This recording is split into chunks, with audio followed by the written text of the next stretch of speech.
Welcome to the Homeschool with Moxie podcast, where our goal is to inspire and encourage you with actionable strategies to take you from overwhelmed to confident in your homeschool adventure. I'm your host, Abby Banks, and this is episode number 73. This episode is brought to you by my free online workshop, 10 Truths to Crush Homeschool Burnout.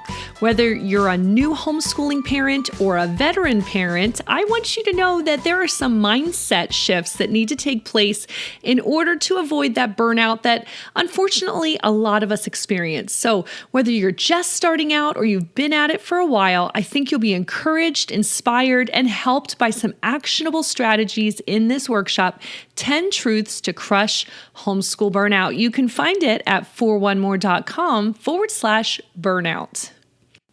Welcome to episode 73, and we're introducing you today to the music podcast for kids. I had a chance to chat with Bill Henry, who is one of the hosts of that podcast. He's an elementary music school teacher, and he and his co-host bring their love of music to your home. So if you're looking for like a simple way that's not complicated, nothing that relies on you as the homeschool parent, but like just an open and go resource to add a little bit of music appreciation and music education into your homeschool, then I think the music podcast for kids might be a great solution.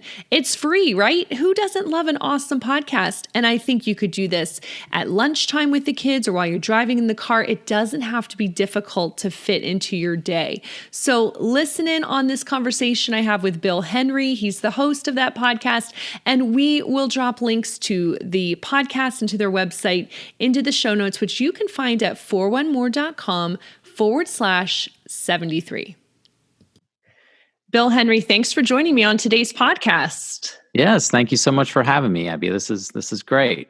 Awesome. So can you start out by introducing yourself to my audience? Yeah, sure. So my name is Bill Henry, and I'm a music teacher in Maryland. I actually live in Pennsylvania, but I'm a music teacher in Maryland. I've been teaching I just finished my 13th year, so I'll be going on to year 14 here. Online, it looks like, of course, right? Because of the times we're in here. But I teach general elementary music. I've taught that for 12 years. And then actually just this year, I started teaching band and strings as well. So that was kind of nice because I normally was split between two schools. And with adding that to my workload, I was able to be at one school doing all of the teaching there. So that's just a little bit of my background. I also give lessons privately in piano and drum set. Actually, just before I was on this call with you, I was given a drum set lesson online. So, so that's just a little bit about myself. And Fun. Then, of course, we have this podcast called the Music Podcast for Kids. So you want me to just tell you a little bit about that, or? Sure. Actually, before we jump into your podcast, what's your background with music then? When you were growing up, did you take music lessons? Did you have a really great music teacher? What made you want to get into this field? Yeah, well, actually, both of my parents were music majors. My mom taught music. She was my music teacher for many years in elementary school and then even in middle school. And then she ended up going to the high school that I went to, and she taught me there as well. So music was always just a huge, huge part of my life. At one point, I was playing drum set in a pit for a musical. My mom was the director, my dad was the piano player, and my brother was the bass player. And Oh, then my two other siblings were up on stage. So like we were like all part of the musical scene. So kind of like that Von Trapp kind of family. yes, I love that. Yeah. We can actually relate to that. My husband and I are very musical. While we weren't Oh, music cool. majors, it's been a big part of our lives. I teach piano lessons as well, and Yeah. all of our kids take some kind of instrument. So it is the same with our family, and That's awesome. we love doing that. It's a great bonding experience. So I can totally relate. I love that. That's cool. Now, so speaking of growing up, with that music, those musical parents and stuff, I'm sure you had an advantage here. But like, just for any parent, what is the importance then of when their children are growing up and developing? What does music do for children? Why is it so important in development that they get some kind of exposure to music education?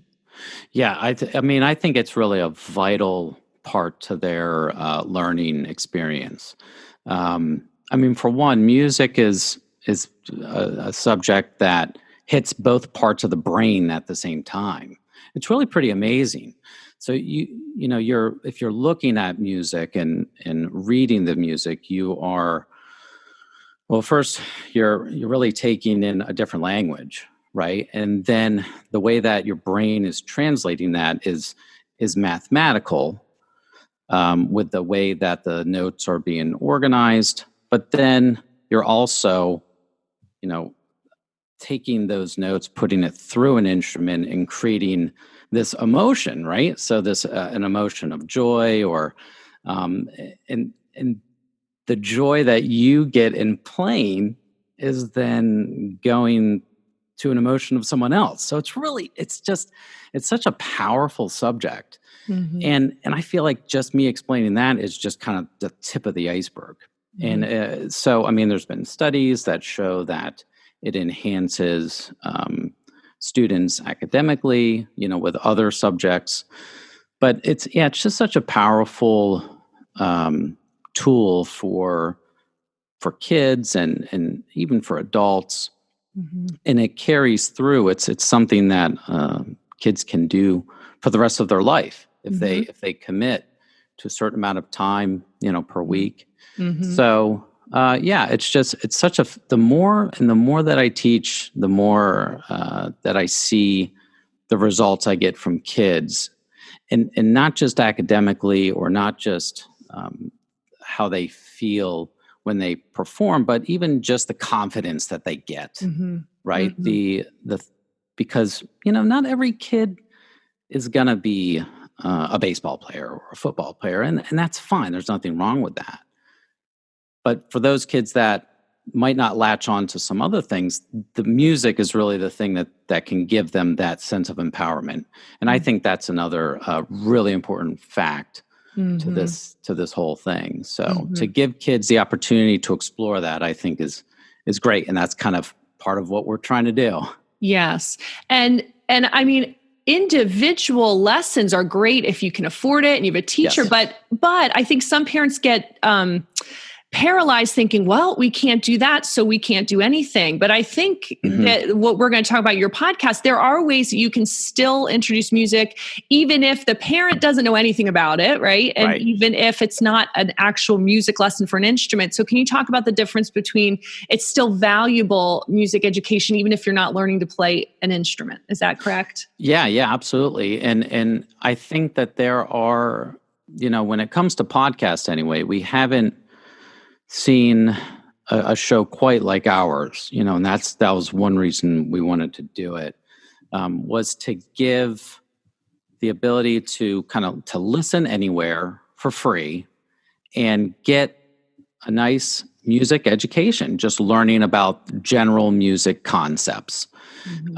That's what Bruce, who's the co-host and creator, Bruce and I, we both music educators, and we deal with general music as a whole, every day, all day. And our mission, just personally, when we're teaching, we're just trying to instill a great music appreciation into kids, for kids. And that 2 hours, our biggest goal is to just get kids to want to continue to pick up an instrument, go on YouTube and play. It doesn't necessarily have to be private lessons.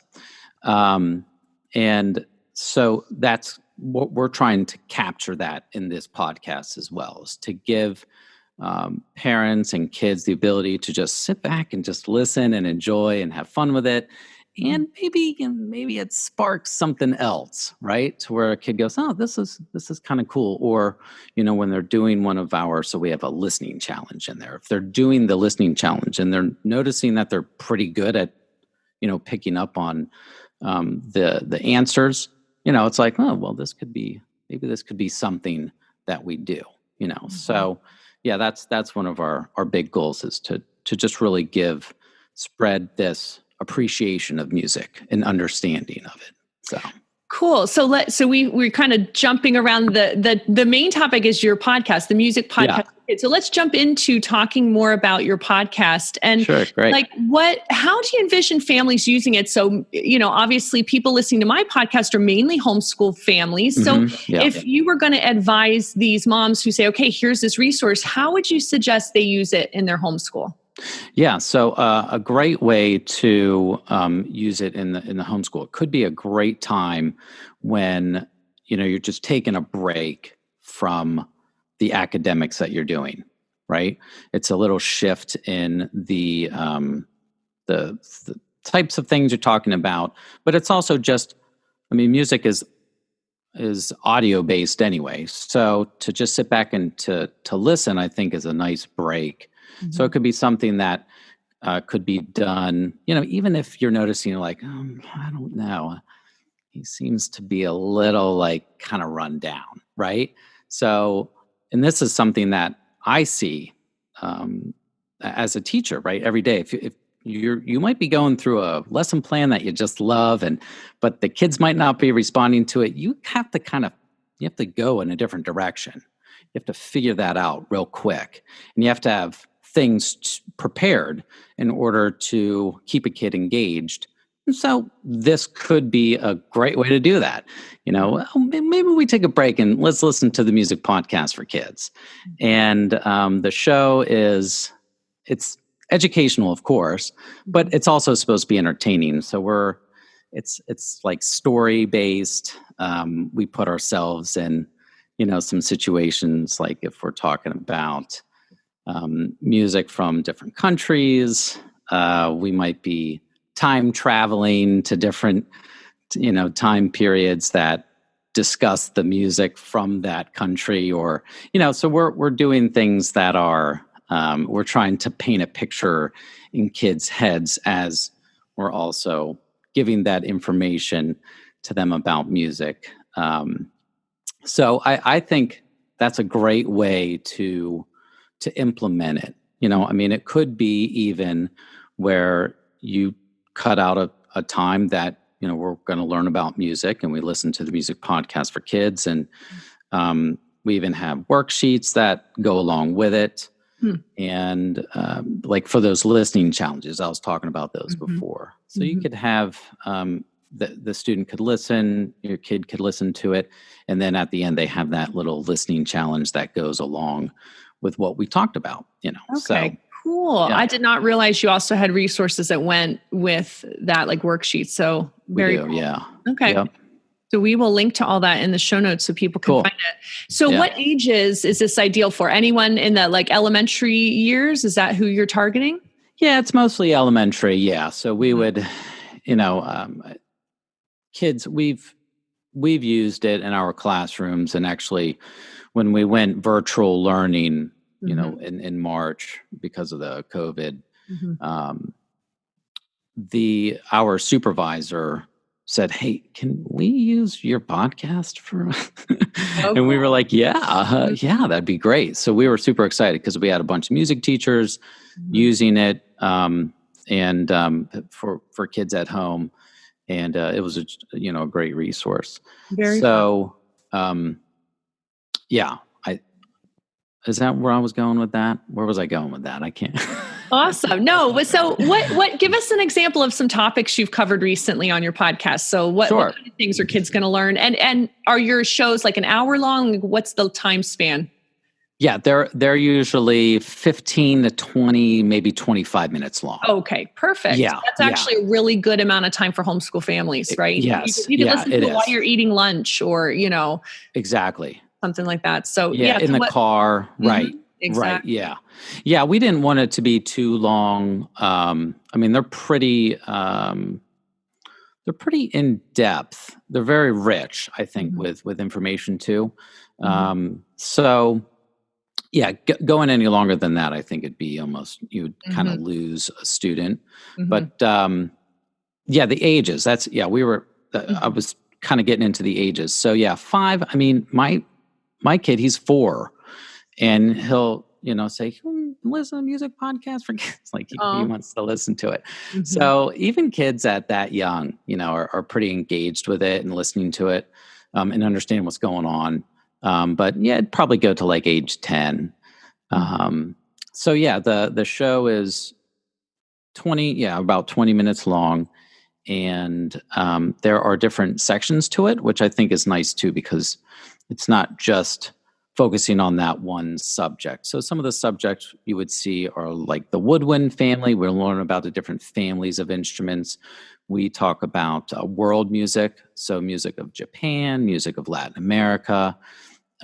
We even talk about like pop music and rock music, so different genres of music, jazz.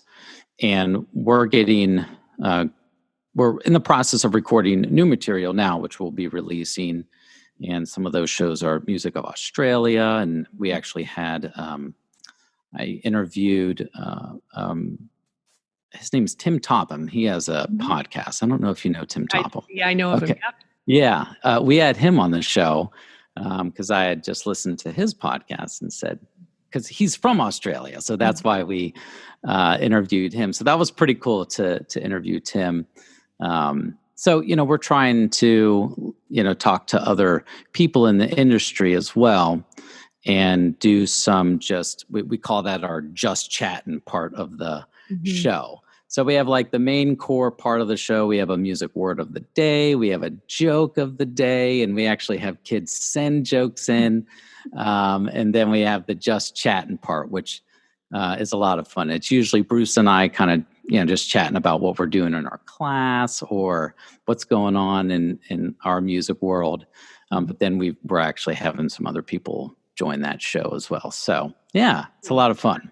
I know a lot of homeschool families do like to integrate subjects. So you talking about you have music from around the world, I can see Yes, homeschool families integrating that in their geography or history studies easily. Just saying, absolutely. let's see if there's a podcast episode on Australia and their music. I think that's really cool because Yeah. the way to integrate there.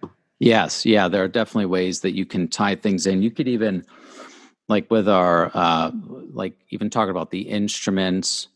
I mean, you could get into the science of how Mhm. those instruments work and all of that. I mean, there's definitely a lot of connections you can make to the sciences and into the social studies and of course to math. Mhm. So Very yeah, cool. yeah, I that's love cool. it. So, as we kind of wrap up here, what's your last minute encouragement or advice for homeschool families who, they already feel a little busy. They already feel a little bit like, I got to fit all this stuff in. How can you encourage them to try to add music education to their schedules? Yeah, I think the best way to do it is to have the medium to do it. So having the podcast is really it is going to help a lot because, like I said, you can listen in the car, right? So the kids are still getting that enrichment, but it's it it's not going to feel like they're getting the right. It's not going to be like where you have to cut out a piece of the time if you're trying to get all the other parts in, or like you even said during Mhm. lunchtime. So that's really what we're trying to do, is to give people the ability to do it easily, right, and free and all of that. So that's I think that's probably the best way to implement it, especially when time is an issue. Mhm.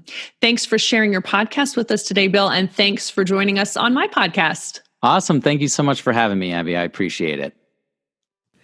Thanks for listening in on this conversation with Bill Henry from the Music Podcast for Kids. Make sure you check out the show notes at 41more.com/73, and we'll link to the podcast and everything else he mentioned. Hey, I'd love it if you would subscribe to this podcast on iTunes or your favorite podcasting app. And I'd also love it if you would leave a rating or review. That's a great way for more homeschool moms to find this podcast, to be encouraged and inspired in their homeschool adventure. So thanks for considering that. Thanks for being a loyal listener. And in the meantime, happy homeschooling.